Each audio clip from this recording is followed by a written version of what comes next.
del Colegio de Oftalmólogos de Tabasco. Nada más para recordarles, como siempre, los que no pudieron estar la sesión pasada fue con el doctor Mauricio Turati, habló de cirugía combinada de glaucoma y catarata y glaucoma, y si no la pudieron ver o no pudieron venir, se puede revisar en la nube.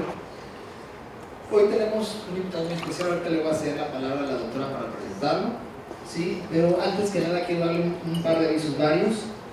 Laboratorio Novartis, no sé si recibieron por correo por parte del colegio, que el laboratorio proporcionó unas becas para el Congreso de la Academia Americana, el cual es vía electrónica. El que esté interesado, por favor, que se acerque para ver si todavía estamos a tiempo de hacer la inscripción, porque creo que tenía una fecha límite que, si mal no recuerdo, ya fue o ayer o antier que terminó la inscripción, pero es una muy buena oportunidad que el laboratorio nos proporcionó al colegio para los que no asistan al colegio, al congreso, pero quieran ver las pláticas, se puede. Como siempre, los exhortamos a los que estén pendientes de pago, pues ponerse al corriente.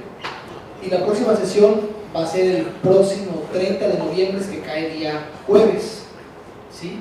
Les doy la palabra a la doctora para que presente el ponente. Hola, buenas noches, les agradezco a todos su presencia, a los que llegaron puntual, se los agradezco doblemente. Como dijo el doctor, pues creo que el colegio está haciendo un gran esfuerzo por traerles ponentes de muy buena calidad, por no decir de lo mejor que tenemos. Agradezco a todos también el esfuerzo que están haciendo por presentarse. Sé que a veces es difícil. Estoy tratando de acomodar los horarios como me lo sugirieron y como lo quisieron. Entonces, pues ahorita vamos a empezar la sesión, nuestra séptima sesión, con un doctor que además que es un gran amigo, es un gran segmentólogo, el doctor Jesús Arrieta Camacho. Él hizo su residencia de oftalmología en Conde de Valenciana, después hizo su subespecialidad ahí mismo en Conde, y está como adscrito, y estuvo también como subdirector médico del Hospital Conde. ¿Todavía, Chuchito? Todavía, ¿verdad? Todavía, ahí está. Y está también ahora colaborando con el ABC Santa Fe Conde en México. Chuchito, bienvenido. Doctor Jesús Arrieta Camacho, le agradecemos que haya aceptado la invitación. Sabemos que esta plática no se van a arrepentir los que hicieron el esfuerzo por estar aquí. Él es una persona muy didáctica, con mucho conocimiento por compartirnos, y este tema en especial creo que su plática les va a encantar. Yo ya la he visto y me encantó. Estoy seguro que vamos a llevarnos un muy buen sabor de boca el día de hoy con esta sesión. Bienvenido, Jesús. Buenas noches, muchas gracias a la doctora Luisa Lozano, al doctor Luis Manuel Morán. Para mí es un gusto estar este día con ustedes. Primero reencontrarme con grandes amigos que dejaron huella ahí en el hospital. Luisa en córnea, Luis Manuel en retina. Y este tema que vamos a compartir el día de hoy, yo creo que muchos de nosotros seguramente hacemos una cirugía de catarata muy apropiada, muy adecuada, y si no la hacemos, pues hemos visto también muchos ponentes que nos traen sus videos de los mejores casos, de los casos más intrépidos y más exitosos. Yo creo que todos pudiéramos compartir alguno de esos casos de éxito en cirugía de catarata.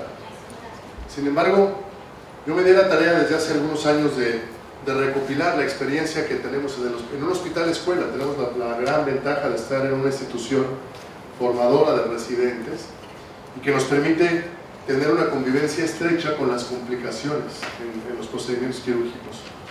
Y precisamente el título de la plática es acerca de las complicaciones en cirugía de catarata. Gracias a Luis y a Luisita por la comida maravillosa que me invitaron hace un ratito, de lo mejor que he probado en Gourmet MX. Entonces, las cosas en cirugía de catarata han cambiado. Desde hace muchos años, el término de una catarata madura en un paciente que acudía al consultorio con el oftalmólogo y que le comentaba esta palabra: vamos a esperar a que su catarata madure para poder hacer una cirugía. Y el término madura, pues todos estamos de acuerdo que es una imagen muy parecida a esta. Y en la actualidad llegan pacientes de estas características. Este es un piloto de 43 años que había perdido 3 letras de la línea 20 y estaba incómodo con su visión y tenía dificultades con sus exámenes que les hacen para su licencia. Y bueno, necesitamos ofrecer resultados refractivos. La técnica quirúrgica ha cambiado, el tamaño de la incisión, ha mejorado muchísimo la tecnología, los fluidos, mejores máquinas con mejores tipos de ultrasonido, por supuesto el diseño de los lentes intraoculares, tóricos, multifocales, trifocales, las herramientas que tenemos ahora a la mano para poder realizar el cálculo del poder del lente intraocular nos permiten el día de hoy ofrecerle a los pacientes un resultado que les dé calidad óptica y calidad visual. Y pues, por poner algunos ejemplos, aquí está cómo se ha ido disminuyendo el tamaño de la incisión desde 2.8 hasta 2.2 e incluso incisiones de 1.6 milímetros en otras técnicas. La técnica del ultrasonido oscilatorio, que promueve una menor repulsión de los fragmentos y favorece que tengamos un mejor seguimiento, disminuye la temperatura en los puertos de entrada y sin duda estamos de acuerdo que no es lo mismo cantidad que calidad visual. Todo lo que ha mejorado la tecnología nos permite el día de hoy ofrecerle a los pacientes no solamente cantidad, sino calidad visual. En los consultorios hacemos rutinariamente pruebas de cantidad y los pacientes buscan también calidad visual. Entonces, la cirugía de catarata ha tenido un cambio dramático en las últimas 2 décadas. Es una técnica rápida, prácticamente sin dolor, en muchas ocasiones sin sutura. Las incisiones tunelizadas, autosellantes a través de heridas pequeñas, los lentes plegables, que ya habíamos dicho de diferentes modelos y tecnologías, permiten que los pacientes tengan visión y rehabilitación acelerada. Y aunque seguramente estamos todos de acuerdo que es un procedimiento marcadamente seguro, no debemos olvidar que es un procedimiento que no está exento de complicaciones. Y el mejor momento para hablar de las complicaciones es antes de la cirugía. El paciente tiene el derecho, tiene la obligación de conocer cuáles son los riesgos, cuáles son los beneficios y cuáles son las posibles complicaciones a las que puede estar expuesto. No está libre de complicaciones y necesitamos comentarlo con los pacientes. Yo creo que solamente el cirujano que no opera no se enfrentará a las complicaciones. Y el manejo exitoso de las complicaciones requiere, primero, reconocerlas, para que con nuestro conocimiento y nuestra habilidad podamos tener juicio apropiado para resolverlas. Es una situación que requiere una respuesta inmediata, que genera en el cirujano intenso estrés y que muchas veces nubla el pensamiento rápido y claro. Y a quien le ha pasado no me dejará mentir. Esta es una fotografía de nuestros residentes en el hospital, en donde teniendo tantas oportunidades de entrar a tantas cirugías tan diversas de retina, de glaucoma, de córnea, de catarata, a veces los encontramos así. El único que tiene justificación en esta fotografía es el del medio, que es el doctor Humberto Matiz, después de una larga jornada de cirugía en cataratas congénitas. Con él los viernes hacíamos, no sé, 10, 12 procedimientos quirúrgicos. Él era el único que tenía la justificación de estar ahí descansando. Entonces, puede haber en cualquier momento complicaciones en la cirugía de catarata. Transoperatorias, desde la aplicación de la anestesia hasta la colocación del parche. Postoperatorias tempranas, postoperatorias tardías. Por ahí podríamos contar muchas anécdotas, ¿verdad, Luis Moral? Alguna vez, pues ya terminadas las cirugías, ¿no? Me pidieron, siendo R1, entrar con un R4, estaba yo dormido seguramente como en la foto, y me dijeron, bueno, pues ya que estás aquí, ponle el paraocular al paciente. Y pues lo pedí, me acerqué y se lo puse. Y el paciente me dijo, es que nada más me operaron el otro ojo. Y me lo puso acá. Y bueno, nunca se debe picar el operado. Picamos siempre el otro para no lastimarlo. Sucede, es una complicación después de la cirugía, ¿no? Entonces tenemos que tener muchísimo cuidado. Cuando empezamos a hacer cirugía de catarata, es como aventarnos de la montaña rusa.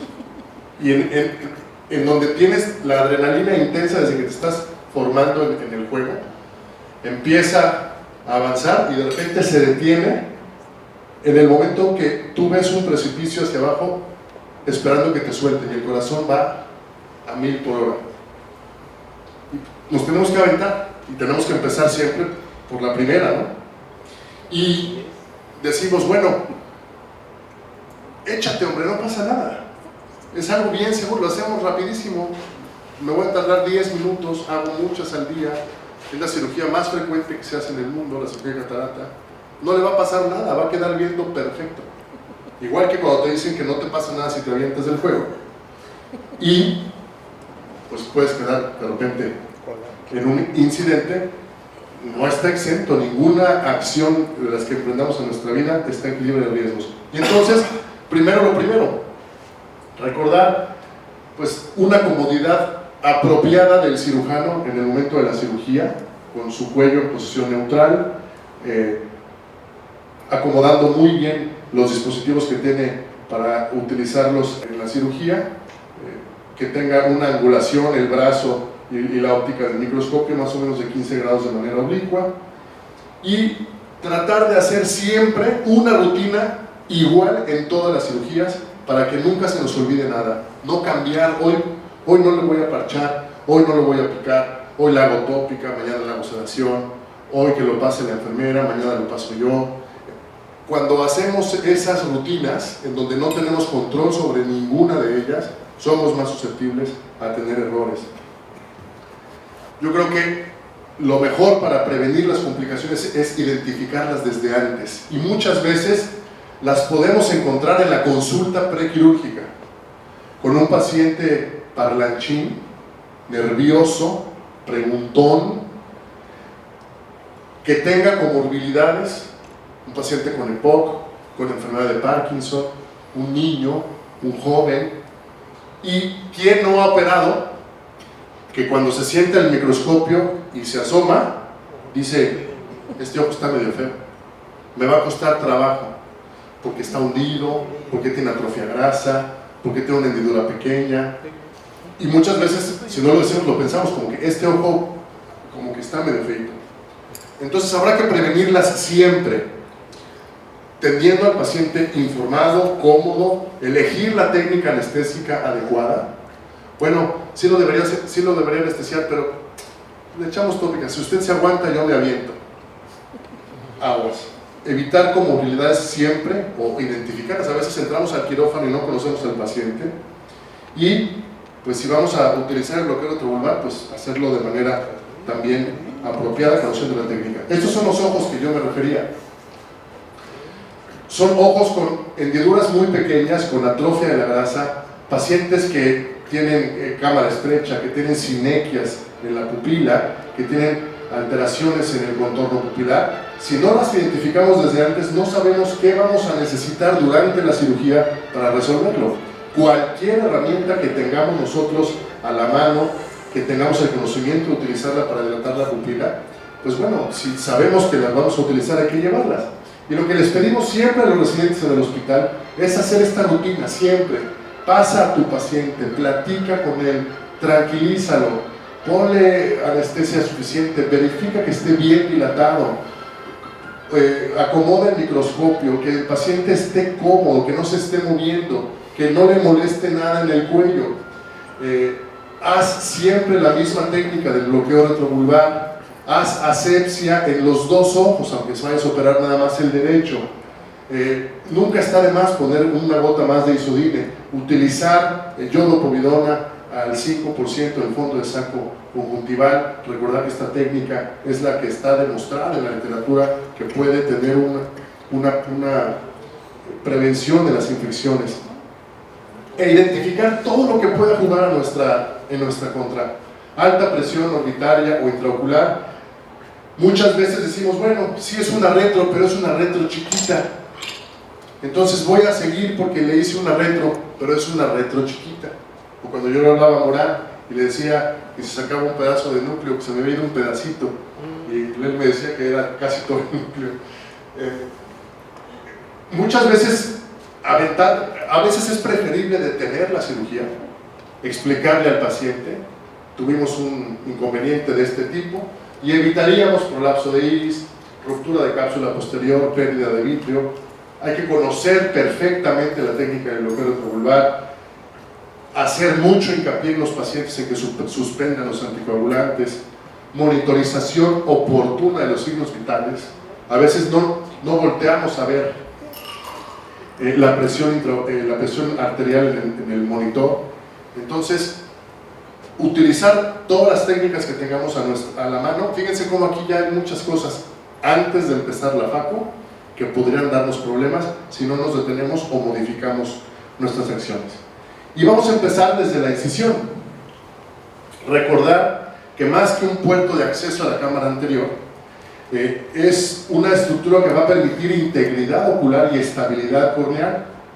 Realizar siempre un túnel autosellante, ya sea escleral, limbal o corneal, y con la cuchilla que preferamos, en este caso una incisión de 2.2 a través de la córnea clara, cerquita del limbo. Ahí podemos medir el diámetro de la incisión y hacer la cirugía con la técnica que mejor elijamos o que mejor dominemos.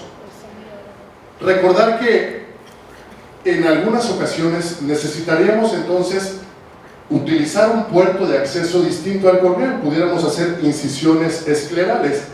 Vean ustedes lo juntas que están las incisiones de la queratotomía radiada, en donde a lo mejor sí entra la cuchilla, pero ¿cuántas veces hemos visto heridas que se abren al iniciar la FACO?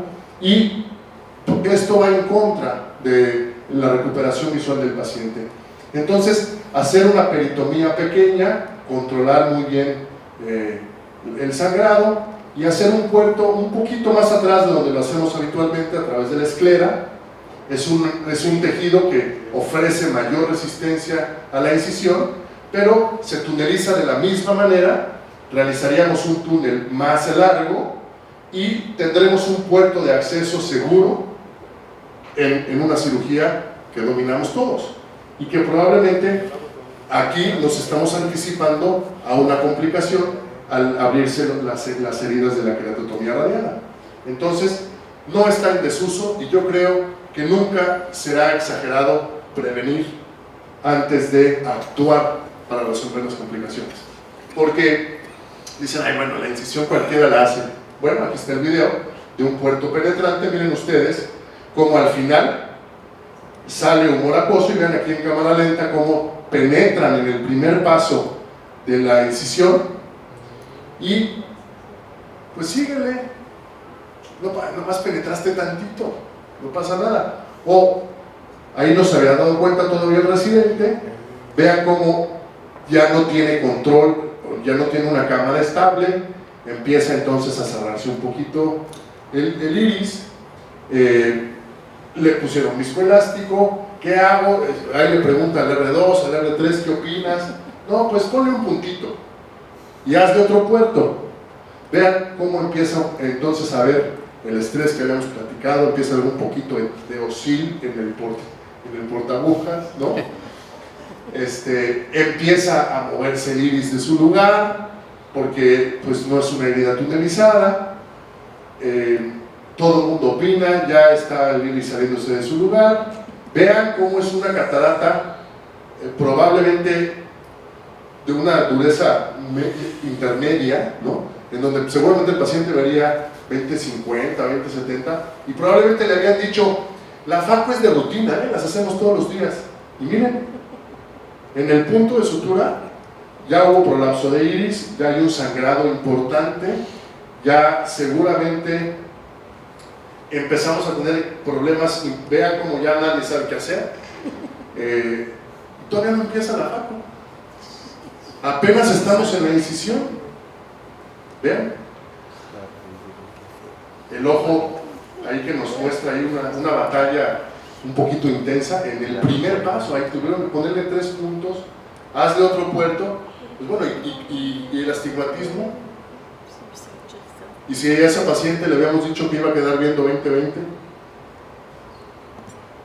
entonces sentarnos a ver estas complicaciones siempre nos hace emitir juicios de, claro, ¿qué sonso? Pues, ¿cómo se metió?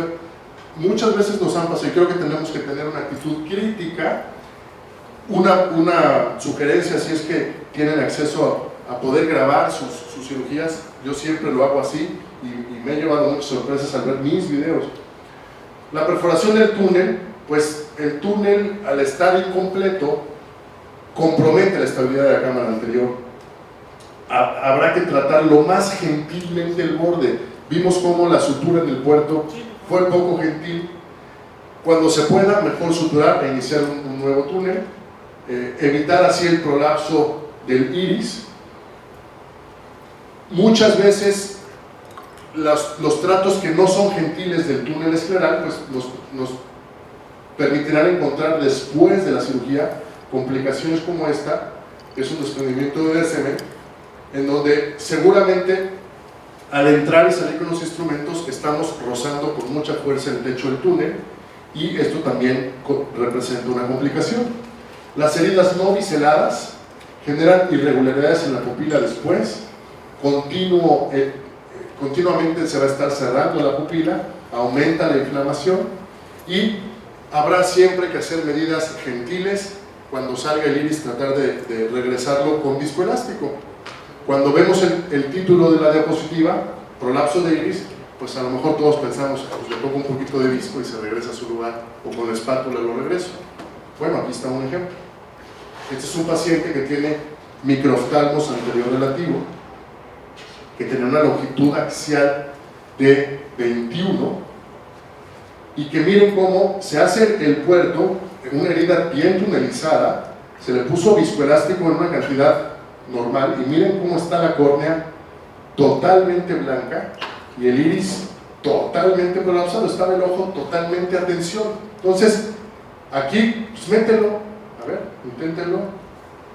Nos cuesta trabajo un movimiento probablemente natural y que todos nosotros podemos dominar. En algunos casos en particular, pues no es tan fácil de manejar el prolapso iridiano. Miren ustedes cómo la córnea está totalmente blanca, y van a ver ahorita al hacer el puerto lateral la velocidad con la que se expulsa el viscoelástico que está contenido. Van a ver ahorita.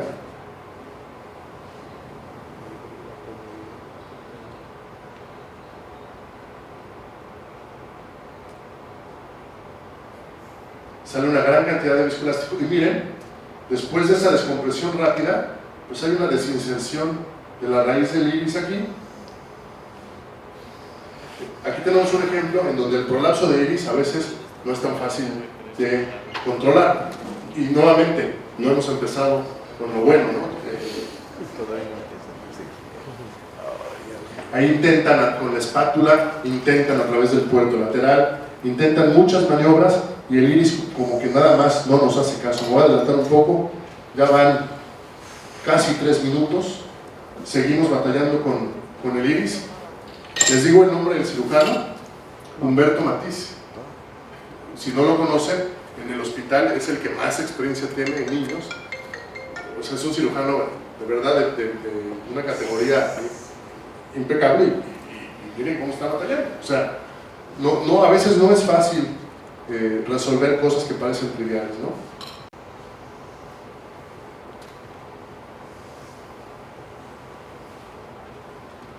Las quemaduras en los puertos ya en la actualidad es muy difícil verlas por las diferentes tecnologías que tenemos que promueven que no se caliente tanto la punta, pero bueno, aquí hay una fotografía tomada de este libro en donde una quemadura de un puerto pues requiere una gran cantidad de puntos de sutura porque se esfacela demasiado la integridad corneal.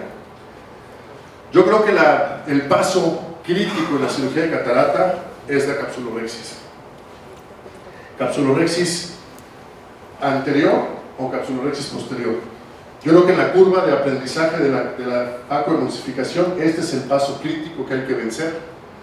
Y vean cómo un cirujano experimentado, pues, con mucha firmeza, con mucha convicción, hace movimientos dentro de la cámara anterior, en donde la cápsula pues, parece que intuye qué es lo que necesita, qué es lo que quiere, se mueve como él le dice que se mueva, y se obtienen rhexis, pues, que el femtosegundo ahora nos ayuda mucho, pero pues, que son rhexis de verdad perfectamente redondas, muy bien hechas, y cuando ya la dominamos, pues no parece que sea tan difícil. Este es un ejemplo de rhexis anterior, este es un ejemplo de rhexis posterior. Vean cómo tenía una opacidad central la cápsula posterior, se hace una perforación con una aguja de calibre pequeño, se coloca viscoelástico para hacer una separación de la hialoides anterior y se hace una capsulorhexis circular continua posterior, en este caso una catarata congénita, para implantar un lente en la bolsa capsular. Recordar que es un tejido que ofrece mucha mayor resistencia a la manipulación y que, pues bueno, una vez que lo dominamos parece que es un paso fácil. En el hospital le pedimos a los residentes, ellos están obligados a hacer extracapsular y en muchas ocasiones cuando están haciendo extracapsular les pedimos que practiquen la capsulorhexis circular continua. Y bueno, aquí hay un ejemplo de la práctica. Vean cómo está teñida, vean cómo parece que lo hace con mucha seguridad, con mucha firmeza, pero no se obtienen los resultados adecuados. Aquí se corre hacia la parte inferior, como que parece que lo que habíamos visto en el video anterior no sucede en ningún momento, hay mucho temblor en la mano, la cápsula no se controla adecuadamente, no es fácil. Quien ha hecho esto sabe que no es un paso fácil. Rhexis excesivamente pequeñas, tratar de extenderlas con cortes que no sean radiales para evitar que se vayan, cortes oblicuos siempre, utilizar otras herramientas, las que tengan a la mano, las que sean de su preferencia, podemos utilizar las tijeras de vanas.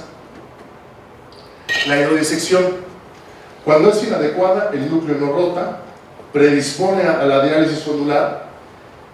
Yo siempre les digo a los residentes que siempre se vale en la FACO regresar, porque a veces hacemos la incisión y ya como que en la cabeza está prohibido regresar. Si no te gustó, puedes volver a tomar tu cuchilla, tunelizarla bien, ampliarla. Si ya hice la rhexis y quedó chiquita, pues ya, así me quedo y me sigo. Bueno, si quieres la puedes ampliar. Si ya pusiste hidrodisección, agua debajo de la cápsula y no rota, y estás peleándote que rote, que rote, que rote, que rote, pues a veces podríamos regresar y poner un poco más de agua. Recordar que el sobreinflado de la cápsula, del líquido a través de la cápsula, puede hacer que se rompa también la cápsula posterior y tengamos RCP. Nunca se me olvida también mi última FACO de R4, el último día, con un compañero que hizo conmigo el segmento anterior, que es Arturo Ramírez, en donde ese último día echamos carreritas a ver quién terminaba primero la última FACO. Y yo gané porque me tardé más o menos como 3 minutos. Y me tardé tan poquito porque al hacer la hidrodisección se rompió la cápsula posterior y se fue todo el núcleo. Nunca me había pasado el último día, en la última cirugía, me pasó y bueno, pues sucede en una rhexis pequeña, una catarata dura, cuando nos sentimos totalmente seguros de lo que estamos haciendo, que yo lo hago bien rápido y le pongo más líquido y claro que rota, bueno, pues una maniobra un poquito más brusca de lo normal nos puede cobrar una factura. Y aquí está el ejemplo de una hidrodisección adecuadamente realizada, en donde se ve la ola por detrás del núcleo que pasa y que permite que rote libremente el núcleo dentro de la bolsa. Y pues, con un par de movimientos es más que suficiente. Aquí el residente está intentando demostrarnos que ya sabe rotar, pues no hay que darle 10 vueltas tampoco. Pero él tenía mucha emoción de mostrar que ya había aprendido a rotar el núcleo, ¿no? Recordar que esto que se ve aquí, estas burbujas son peligrosas cuando tienen un trayecto hacia la parte posterior y pueden romper también la cápsula posterior. Recordar en algunos casos específicos la hidrodelaminación es muy adecuada. Una vez que rotamos el núcleo, colocamos un poco de líquido o de solución entre la corteza y el núcleo, y para obtener la imagen del anillo dorado o golden ring, que nos ayuda mucho a crear un plato en la parte posterior que nos cubra o nos proteja la cápsula posterior. No es algo que esté en desuso, nos ayuda muchísimo, habrá que intentarlo si no lo hacemos rutinariamente. En la división del núcleo nos presenta muchos problemas también. Lo primero que le digo a los residentes es ubicar los parámetros. No serán los mismos parámetros en cataratas duras que en cataratas blandas, en pacientes miopes altos, en pacientes con pseudoexfoliación. Habrá que modificar los parámetros. Vean ustedes cómo aquí en una catarata blanda, pues el poder del ultrasonido está en 35, fijo, no más, y se puede hacer un surco de manera adecuada. Ahí se va a ver que está en 35 y de ahí no sube, lo pusieron fijo en esta ocasión. La altura de la botella recomendamos entre 80 y 110, el 110 es el máximo. En el surco, el menor vacío posible, entre 30 y 35 para que no se mueva. Y en cataratas más duras, pues subirle los parámetros, no casarnos con una receta numérica que tengamos que poner siempre los mismos parámetros. En este caso ponen aquí 65, lo tienen también fijo, y aún así cuesta un poquito de trabajo hacer el surco. Se podrá modificar entonces al requerimiento del cirujano dependiendo de la dureza. La técnica de pre-chop es una técnica muy apropiada para la división del núcleo. Este es un video de Akaoshi, en donde recordemos que es un instrumento que tiene una punta filosa, una punta roma, en donde tendremos que entrar de lado para cuidar la integridad de la herida quirúrgica, tratar de penetrar en el centro y después hacia adelante de manera radial, y después abrir las paletas de la cuchilla de Akaoshi, y nos permite una división muy apropiada del núcleo. Es una técnica que ahorra de manera importante ultrasonido, pero que requiere una curva de aprendizaje también para poder realizarla de esta manera, y podremos romper el núcleo en diferentes fragmentos de acuerdo a las necesidades. Las técnicas de chopper, de FacoChop, vean cómo en este caso una catarata blanda, en donde hacen un FacoChop muy bien hecho. Muchas veces pensamos que son técnicas exclusivamente para núcleos muy duros. Aquí ejemplificamos que una catarata blanda también puede fragmentarse de esta manera. Son maniobras que requieren entrenamiento, son maniobras que requieren destreza, y son maniobras que deben hacerse con mucho cuidado. Este es un caso que documenté porque muchas veces les decimos a los residentes: esa catarata no sale por Faco. Bueno, aquí hay un ejemplo que el Faco rompe hasta el chopper. Miren, ahí está. Afortunadamente se identifica, dice, la punta, ¿dónde está? Ahí se ve en el video muy claramente, pero ahí nos tardamos unos minutos en tratar de buscar dónde estaba. Afortunadamente no hubo ninguna ruptura de la cápsula posterior, y ahí estamos ejemplificando que no hay punta del chopper. Pusimos un poco de viscoelástico debajo de la mitad del núcleo que faltaba, y vean cómo la punta del chopper pues quedó ahí en la cámara anterior, lo cual, pues, si se va a la parte de atrás, seguramente tendrá repercusiones más importantes. Afortunadamente se percatan de esta, nos percatamos de esta complicación.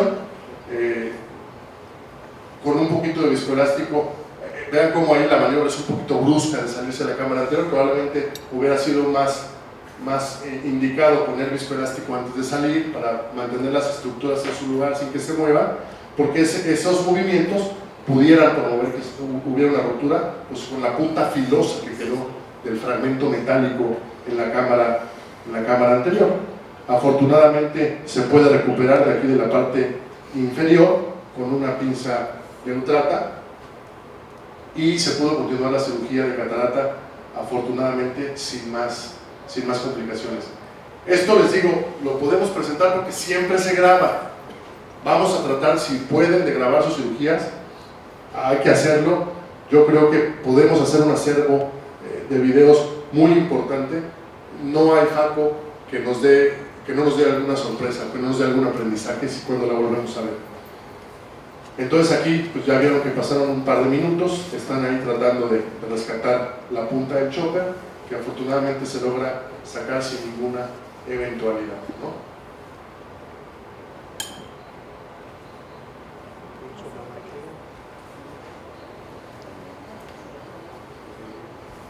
Cuando no dominamos el FACO-CHOP y lo intentamos hacer, ahí en ese caso hicieron un surco, perdón,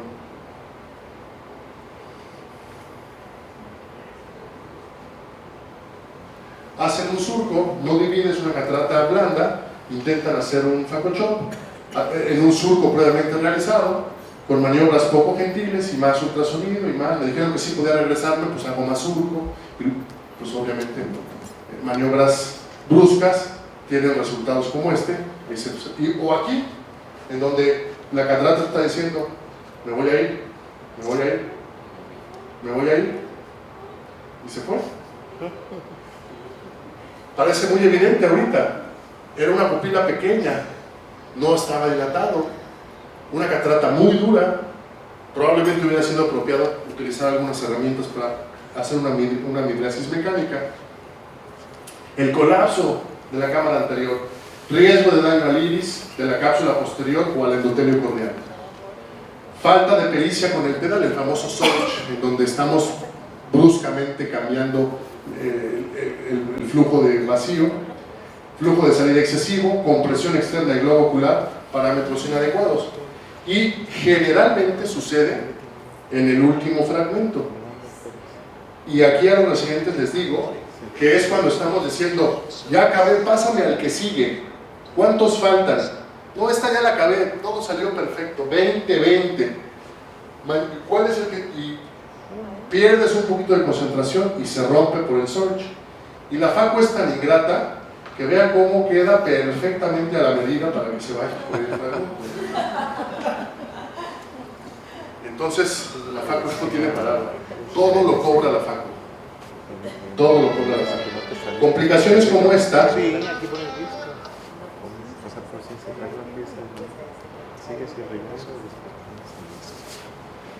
en donde pues fue una cirugía exitosa de catarata en un paciente con pseudoexfoliación y tenemos aquí documentada una complicación postquirúrgica en donde hubo una luxación del complejo cápsulo lente y pues hay que ir por él.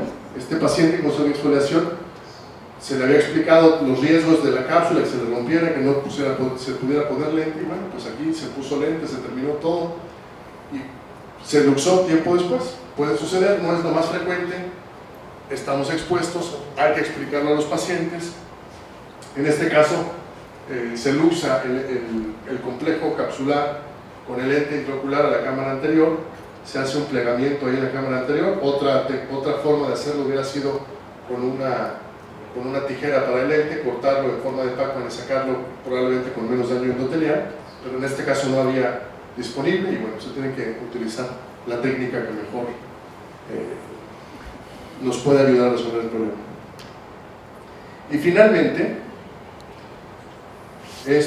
creo que son las 1000 representaciones de este video que se titulé, lo llevé a un concurso cuando yo era residente, un concurso de videos, un festival de videos en Puebla, y ganamos el primer lugar y lo titulé ¿Será vítreo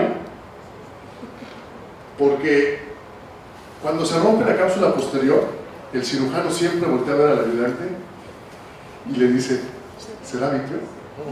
Y busca con la esponja, ¿no? Y el otro le dice, no, seguro es visco. No, sí, ha de ser vitrio, ¿no? No es. Siempre preguntamos si es vitrio o no es vitrio. Este es un caso de una paciente de 65 años que tenía catarata y tenía hialosis asteroidea. En un hospital escuela como el Conde de Valenciana, estos casos tienen que ser presentados al departamento de retina. Vamos al departamento de retina para ver si ahí en retina le hacían una faco vitrecto, le quitaban la hialosis y mejoraban su capacidad visual, que era de 20/70, su capacidad visual mejor corregida. Y pues el doctor Bravo nos dijo que no, que le hiciéramos la faco en segmento, y pues yo decidí que le iba a quitar la hialosis. Esa es la realidad por la que rompí la cápsula y logré que la paciente viera 20/30. Este video, como les había contado la anécdota de mi último faco, este video es mi primera faco como R4. Y ahí tiene mi nombre, nomás que se borra por algo, pero fue el 1 de marzo del 2006. Era mi primer día de R4 y estaba operando una residente de tercer año de nombre Brenda Pérez Méndez. Entonces ella está haciendo su técnica de stop and shop. El video no se ve muy bien, pero está haciendo bien su cirugía de catarata. Estaba una adscrita junto a nosotros, la doctora Garzón, y el R4 pues estaba ahí supervisando por si se requería su intervención. Bueno, en este caso había un desgarro muy pequeño de la rexis anterior. Ahí lo alcanzan a ver. Ahí se ve la rexis aquí y ahí tiene un desgarro. Todo iba muy bien, pero si leemos los libros dice que si la rexis anterior no está íntegra, ponle un lente de 3 piezas. Y pues, para eso está el R4, era mi turno. Entonces les dije, no, tú termina, Brenda, y yo le pongo el lente de 3 piezas y va a quedar muy bien. La verdad es que si le hubieran puesto ahí un lente de una sola pieza en la bolsa, pues hubiera estado perfecto, no pasa nada. Pero bueno, me tocó poner mi primer lente de 3 piezas con unas pinzas Burato, y pues nunca se me olvida, y lo tengo capturado en video y se los presento el día de hoy. En donde hay que ampliar la herida, ver cómo voy firmemente, sin temblor, ahí voy muy bien, ¿no? Y vean ustedes cómo cuando tomo el lente con las pinzas Burato, se nota que tiene una angulación inadecuada la sujeción del lente, miren, y obviamente no entra a través de la herida porque está volteado. Entonces, al hacer las maniobras fuertes para introducir el lente, obviamente se rompe la cápsula posterior. Y miren, como tiene hialosis asteroidea, pues hay una cantidad de vitrio impresionante. Y mi primera pregunta es, ¿será vitrio? Pues yo creo que sí. Y miren, aparte, se rompió la óptica. Entonces tenemos la cápsula rota, el vitrio con la hialosis de fuera y un lente en cámara anterior roto.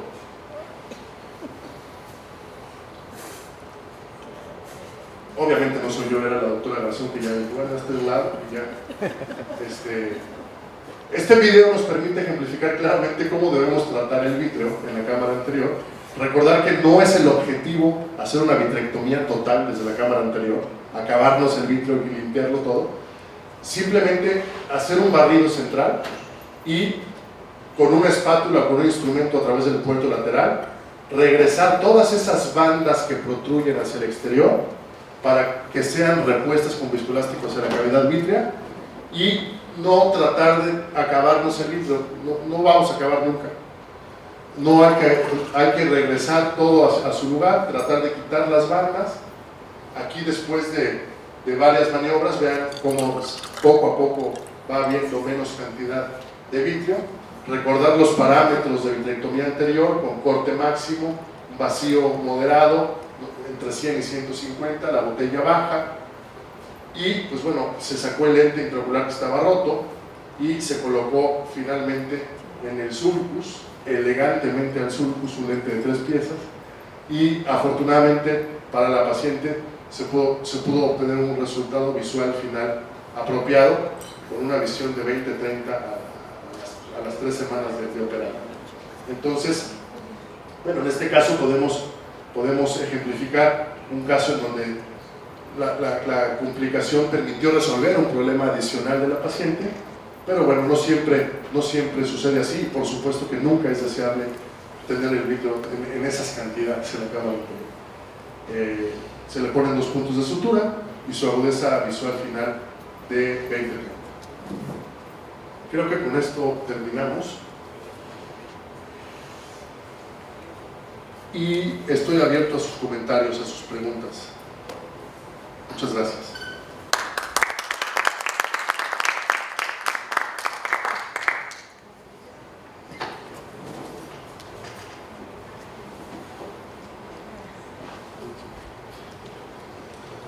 ¿Alguien tiene algún comentario? Chucho, ¿qué opinión tienes sobre... Hemos visto que cualquier paso de cualquier cirugía puede algo ocurrir mal. ¿Tú opinas, a tu parecer, que hacer una incisión en un solo plano, sin usar crescent, sin hacerla de 3 pasos, te puede evitar o complicar más una cirugía de catarata? No, yo creo que yo he visto muchos cirujanos que lo hacen rutinariamente así, en un solo paso con la cuchilla de 2.8 o 2.2, y ya la tienen muy medida y les queda muy bien hecho un mini túnel. La realidad es que queda un mini túnel, no queda una herida bien tunelizada. Yo creo que la FACO es muy bondadosa. Yo creo que una herida bien hecha, aún cuando no tenga un túnel adecuado, puede ser manejada de manera apropiada. Si no tenemos experiencia, yo he visto que hay mayor incidencia de desprendimiento de DSM, porque está totalmente expuesta la DSM a la entrada y salida de los instrumentos. A mi parecer, prefiero siempre tunelizarla con la crescent, usar siempre las 2 cuchillas, pero no creo que sea inapropiado usarlo de un solo paso. Yo creo que si tenemos, todo depende de la estabilidad y de si estamos acostumbrados a hacerlo así, adelante, no me van a ver.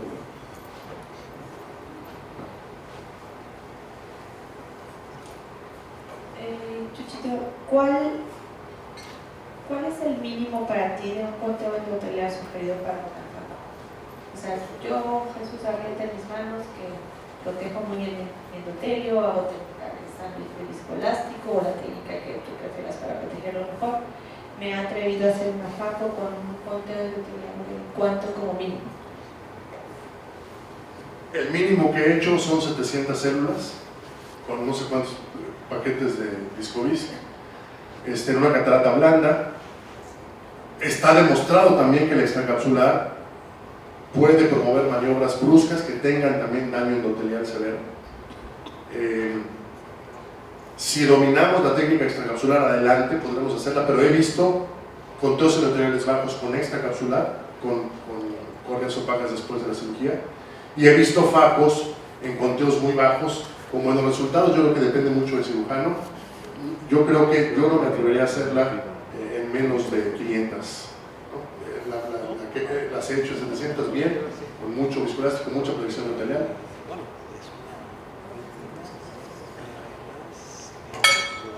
Y otra pregunta, si es que no es un poquito también incluido el servicio de glaucoma, pero bueno, yo que tienes más acceso a veces están en estos pacientes combinados. Un paciente de difícil control de glaucoma con máxima terapia, que tiene una catarata, que vamos a suponer, estamos en terapia máxima y estamos, lo más que le logramos bajar 20. Ya tenemos todo, ya le pusimos todo, ya no podemos hacer nada y siguen 20 pacientes. ¿Tú te gusta hacer FACO y la válvula al mismo tiempo o prefieres hacer la FACO primero o prefieres que te pongan una válvula primero? Porque bueno, el glaucomatólogo te va a decir una cosa, pero tú, a ver, opinión segmentólogo, ¿qué opinas, Jesús, de esto? Yo creo que depende del tipo de glaucoma. Es innegable que la inflamación en un procedimiento combinado es mucho mayor.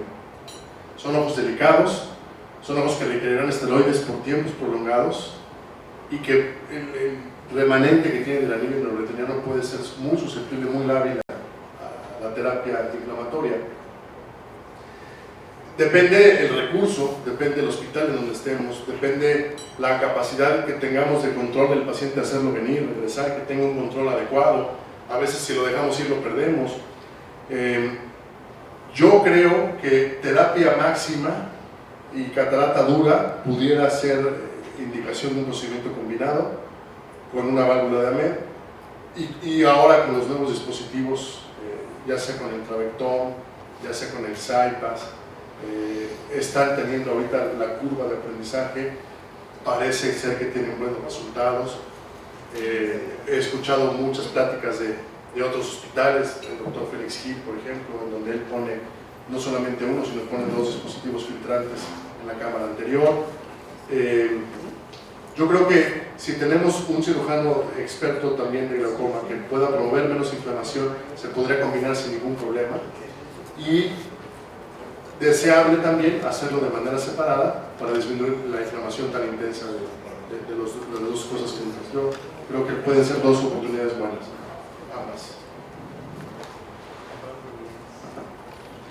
¿Alguien de aquí hace glaucoma?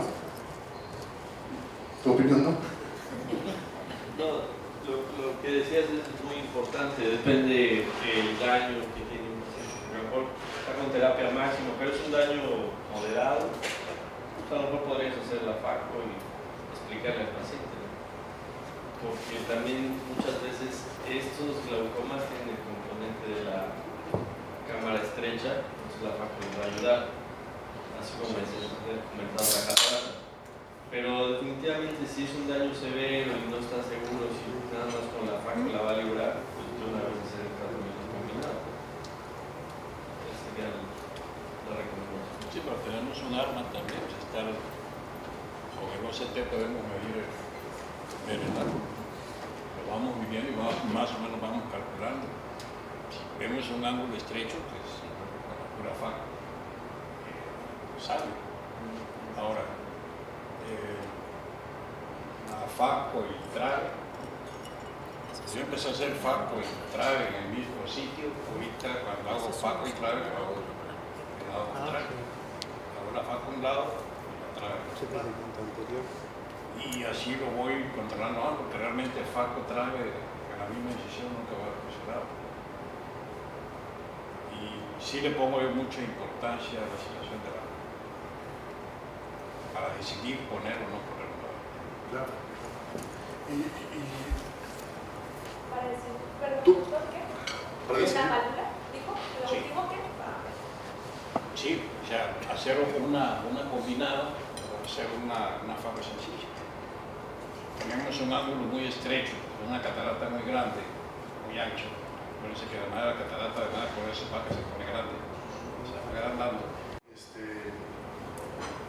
No hay que dejar de olvidar que también la válvula y la trabeculectomía a veces tienen un postquirúrgico muy tormentoso, ¿no? Cámara plana, ciclodiálisis.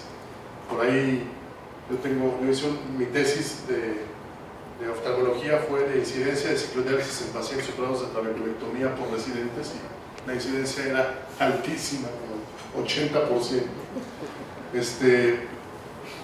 Entonces, eso también dificulta también el seguimiento de los pacientes. Entonces, no es nada más decirle si se la hago combinada, no olvidar que el postquirúrgico puede ser complejo.